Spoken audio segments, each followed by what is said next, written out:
menakdirkan kita hadir sampai saat ini. Adik-adik jangan ramai dulu ya. Allah menakdirkan kita untuk hadir sampai saat ini. Semoga Allah tetap memanjangkan usia kita dalam keadaan sehat walafiat sampai kita memasuki bulan Ramadan, sampai kita bisa beribadah yang baik di bulan Ramadan.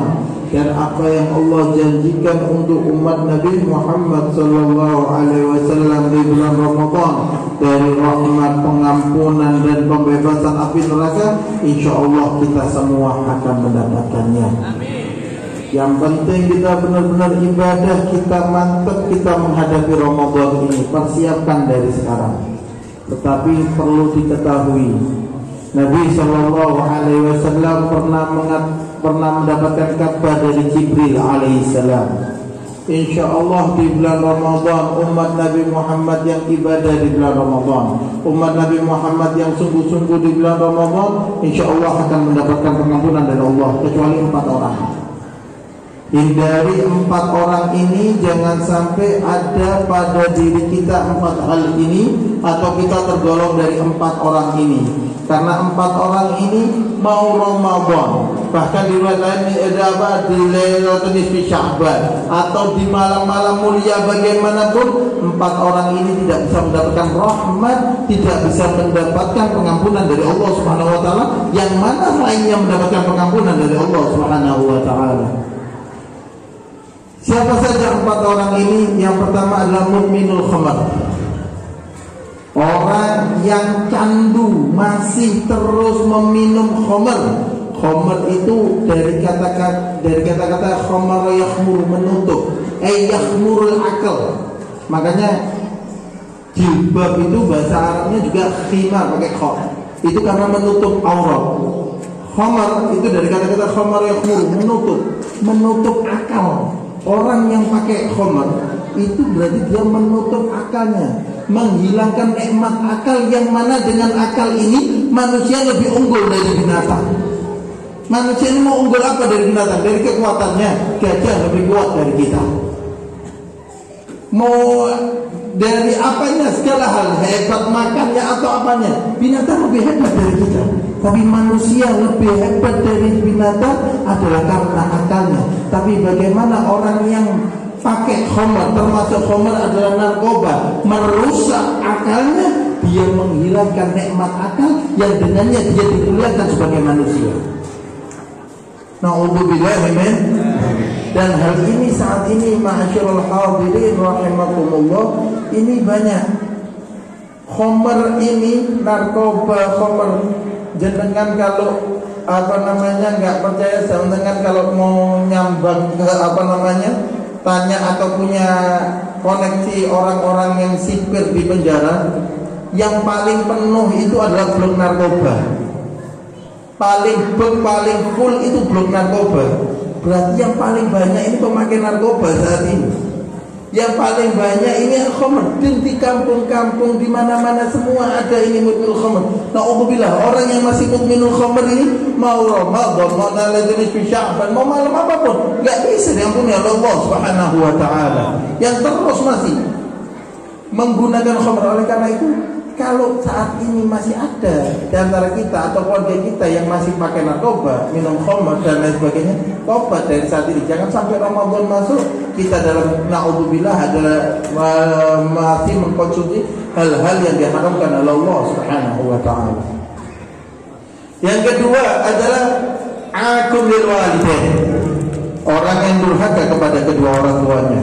Mau ibadah sampai gimana pun, mau minta keberkahan dari siapapun, maaf, kita ini sering minta keberkahan dari sana sini, bagus, itu hal yang bagus. Ada aulia, ada ulama, ada orang soleh, kita minta keberkahan, itu hal yang sangat bagus. Tetapi taulah keberkahan paling besar bagi kita, keberkahan yang paling utama bagi kita adalah orang tuanya. Kalau kita masih mempunyai ayah atau ibu kita, maka kesempatan bagi kita untuk masuk surga paling gampang. Paling gampangnya masuk surga itu ketika anak masih ada orang tua. Pintu surga yang paling utama. Dikatakan termasuk durhaka kepada orang tua itu kalau naudzubillah orang tua udah sungkan nyuruh kita. Sungkan nyuruh kita, mau ngomong sama kita aja sungkan. Itu berarti kita sudah yang durhaka. Jangankan bentak, jangankan ngangkat suara, orang tua sungkan nyuruh kita. Mau berpendapat sama kita gak enak hati. Orang tua mau pendapat sama kita gak enak hati. Itu berarti kita sudah termasuk anak yang durhaka. Naudzubillah min dzalik. Hati-hati masyaallah hadirin. Gak ada yang lebih utama bagi kita diri setelah Allah dan Rasulnya kecuali orang tua. Kecuali orang tua. Jangan sampai kita ini mengecewakan orang tua kita. Tapi ini adalah bagi anak laki-laki atau anak wanita yang belum menikah. Caranya, bakti kepada orang tua itu adalah bagi anak laki. Mau sampai kapanpun anak laki-laki wajib bakti kepada orang tua. Kalau anak wanita yang sudah menikah, kewajibannya berpindah untuk bakti kepada suaminya. Pintu surganya wanita yang sudah menikah adalah suaminya. Kalau belum menikah masih orang tuanya. Dan kalau kita anak orang laki selalu orang tuanya. Utamakan orang tua kita. Jangan kita utamakan siapapun di atas orang tua kita. Jangan utamakan siapapun di atas orang tua kita. Di Bukhari diceritakan, setelah Nabi Allah Ismail itu ditaruh di Mekah, Nabi Ibrahim ada di Kanaan. Nabi Ismail sudah tumbuh dewasa. Nabi Ibrahim itu kembali ke Mekah untuk melihat anaknya Nabi Allah Ismail alaihi salam. Kembali untuk melihat anaknya Nabi Allah Ismail alaihi salam. Ketika masuk ke rumahnya Nabi Allah Ismail, Nabi Ismail lagi bekerja saat itu. Maka ditanya, dibuka oleh istrinya. Ditanya, siapa engkau? Nabi Ibrahim bertanya, di mana Ismail? Ismail lagi bekerja. Bagaimana keadaanmu? Bagaimana keadaan kalian? Maka istrinya Nabi Ismail ini bercerita jelek. Kami lah susah, kami gini, kami berkeluh kesah jeleknya tuh. Gitu. Maka Nabi Ibrahim mengatakan, aku kirim salam kepada Ismail dan katakan kusen rumahmu suruh ganti. Kata dari suruh ganti kusen rumah. Nabi Ismail kembali tanya. Nabi Ismail seperti merasakan ada sesuatu. Tanya kepada istrinya, apakah tadi ada yang datang? Iya, orang tua tadi datang. Terus apa yang dia katakan? Dia tanya tentang engkau dan tanya keadaan kita. Dan aku bilang keadaan kita dalam keadaan susah dan lain sebagainya. Lalu apa wasiatnya? Pesannya apa?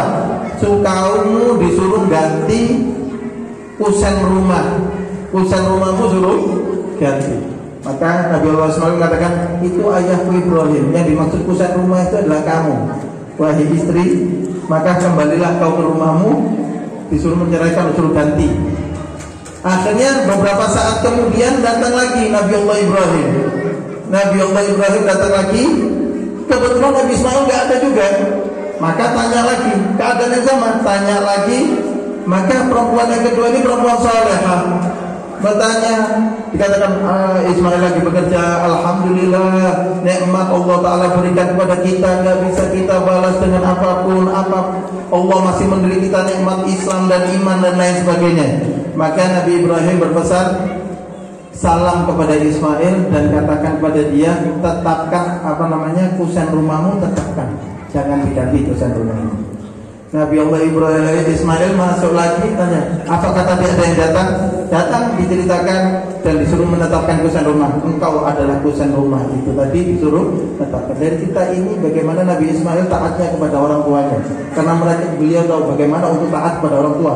Jangan kita lebih taat pada istri kita gak taat sama orang tua. Yang kedua, istri itu diceritakan harus taat sama suaminya. Kalau istri yang gak taat sama suaminya, gak ada kebaikan dalam dirinya. Ini cerita di Bukhari. Dan anak yang durhaka kepada orang tua, naudzubillah min dzalik, enggak bisa masuk surga. Bau cium surga enggak bisa. Hati-hati. Kalau kita masih punya orang tua, kesempatan jadikan raja, jadikan ratu, Jangan ngomong tidak. Apapun keinginan orang tua kita, ngomong iya, pasti Allah Ta'ala memberikan kemudahan bagi kita. Jangan ngomong tidak. Apapun itu, ngomong iya, iya, iya. Sebelum kita menyesal dengan meninggalnya orang tua kita susah lagi untuk bakti. Kesempatan untuk kita bakti. Yang ketiga adalah orang yang tidak bisa mendapatkan pengampunan di Ramadan atau di hari-hari mulia yang lainnya adalah qati'ur rahim. Orang yang memutus tali silaturahim. Saat itu silaturahim maka yu'minu billahi wal yawmil akhir falyasir rahim. Orang yang beriman pada Allah dan hari akhir maka sambunglah tali silaturahim. Dalam hadis qudsi Allah mengatakan yang maknanya rahim, aku ambil syaqaqtu min ismi, yaitu dari kata-kata rahmah, dari kata-kata rahmatnya Allah Subhanahu wa taala. Qata'tu man qata'aha, aku akan memutus orang yang memutus tali silaturahim, itu kata Allah Subhanahu wa taala. Wa wasaltu man wasalaha, dan aku akan menyambung orang yang menyambung tali silaturahim itu. Jangan sampai kita masuk di Ramadan, hati kita ini masih nggak nyopor sama saudara kita, saudara kandung, kakak, adik kita. Jangan masih kita ini ada pertikaian sama sepupu kita, sama tetangga kita, sama orang-orang dekat kita. Na'udzubillahi min dzalik. Jangan. Tapi perlu diperhatikan, menyambung tali silaturahim ini juga perlu perhatikan tentang mahramnya. Ini ada memutus tali silaturahim itu jelek, ya. Nyambung tapi gak sesuai sama syarat kok jelek, ya apa? Gak memperhatikan mahramnya, ya. Bojone wong saya nyambung tali silaturahim, gak nyambung hingga fitnah, ya. Tolong jangan ramai lagi. Perhatikan urusan mahramnya. Makanya nanti kalau waktu hari raya itu kan banyak pembahasan menyambungkan silaturahim. Halal bi halal, itu bisa halal bi halal, bisa haram bil haram itu, ya. Bisa haram bil haram itu. Salaman sama yang enggak mahram, ya. Nah, kalau cara menyambungnya gimana sih? Oh, itu ada sama sepupu kita, sepupu perempuan kita. Oh, dia udah nikah. Anda nyambungnya melalui anak lakinya atau menyambung melalui suaminya, atau enggak istri Anda yang menyambung pada. Jangan Anda yang kacir jadinya, karena tidak sesuai sama syariat. Tambah jadinya kacir, tambah ini tambah gak benar. Ya, niat yang baik menyambung tali silaturahim itu ibadah gak? Ibadah kalau gak benar caranya tambah gak benar. Contoh, sholat zuhur benar gak? Ibadah gak? Saya enggak. Saya kalau cuma sholat zuhur 4 rakaat kurang bagi saya. Saya mau sholat zuhur 5 rakaat atau 7 rakaat. Benar apa tambah dosa? Tambah dosa. Begitu juga ibadahnya nyambung tali silaturahim ya sesuai dengan syariat. Jangan gak sesuai syariat tambah jadinya tambah dosa. Tolong diperhatikan urusan mahramnya ini, paham ya? Dalam menyambung tali silaturahim. Tapi jangan sampai kita masuk ke Ramadan masih ada urusan kita pegel atau apa memutus tali silaturahim, naudzubillahi min dzalik, enggak bisa mendapat pengampunan dari Allah Subhanahu wa taala. Yang terakhir adalah al-musyahin. Musyahin ini ada 2 makna. Sayyid Muhammad bin Ali al-Maliki menerangkan makna musyahin. Musyahin ini makna yang pertama adalah munafiqun syarir yang curul sikap bainal muslimin. Orang munafik yang jelek, yang suka menyebarkan fitnah di antara orang muslim sehingga umat muslim terpecah belah. Ini musyahin. Paham ya? Bikin statement, bikin sesuatu yang membuat pecah belah umat. Yang membuat pecah belah umat, yang sudah damai-damai dibuat pecah belah. Bikin acara, bikin apa yang buat pecah belah umat. Orang kayak gini itu musyahin. Ini orang munafik, dan ini jangan heran. Dari zaman dulu itu di Bukhari ada cerita Sayyidatina Aisyah. Sayyidatina Aisyah itu pernah diajak oleh Nabi Shallallahu Alaihi Wasallam di dalam peperangan. Setelah turun ayat hijab, istri-istri Nabi yang diajak peperangan itu biasanya ditandu ya. Nah, ditandu. Waktu mau pulang, Sayyidatina Aisyah ini kalungnya hilang. Sayyidatina Aisyah turun dari tandu mau nyari kalungnya tanpa disadari sama orang yang nandu. Waktu akhirnya rombongan berjalan, kok nggak sadar? Ya memang kurus, nggak ada yang gemuk, nggak ada yang overweight ya, nggak ada yang obesitas itu ya, nggak ada yang obesitas. Mereka tuh makanya, dan itu diterangkan, memang di Bukharinya diterangkan, makannya hanya apa itu sehingga tidak terasa sang kurus itu Sayyidah Aisyah. Tidak terasa, yang nandu ini nggak terasa kalau Sayyidah Aisyah tidak ada. Sayyidah Aisyah tidak ada saat itu, beliau diam di sana. Wanita yang saat itu masih sangat muda umurnya, berharap ada nanti yang merasa oh Sayyidah Aisyah ketinggalan akan disusul. Kebetulan ada juga rombongan yang tertinggal, Sayyidina Sofwan, sahabat yang pernah melihat Sayyidah Aisyah sebelum turunnya ayat hijab. Paham ya? Melihat seperti ada bayangan, maka kaget Sayyidina Sofwan. Sayyidah Aisyah ini tidak la ilaha illallah ketika mendengar ada orang lewat, maka mengetahui Sayyidina Sofwan, oh ini Aisyah. Maka Sayyidah Aisyah dinaikkan di atas ontanya, Sayyidina Sofwan ditarik dia turun, Sayyidina Sofwan turun tanpa berbicara sama sekali, tanpa berbicara. Kesempatan orang munafik, namanya Abdullah bin Ubay bin Salul, kesempatan bikin fitnah apa? Aisyah selingkuh. Bikin fitnah Aisyah selingkuh. Wah, fitnah yang luar biasa tersebar. Tahu nggak yang kemakan fitnah siapa? Ada yang namanya Mistah. Mistah ini Sayyidina Mistah ini sahabat, termasuk Ahlul Badr. Ahlul Badr, bahkan masih kerabatnya Sayyidah Aisyah dan sering mendapatkan bantuan secara finansial daripada Sayyidina Abu Bakar As-Siddiq, ayah dari Sayyidina Aisyah.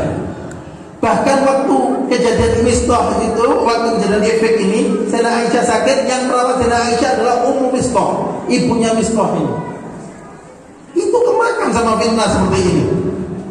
Yang kemakan fitnah lagi adalah Hasan bin Thabit yang bawa qasidah wa ajmalu min kalam tarukutu ain, yang buat qasidah itu syairnya Rasulullah, penyairnya Rasulullah sallallahu alaihi wasallam.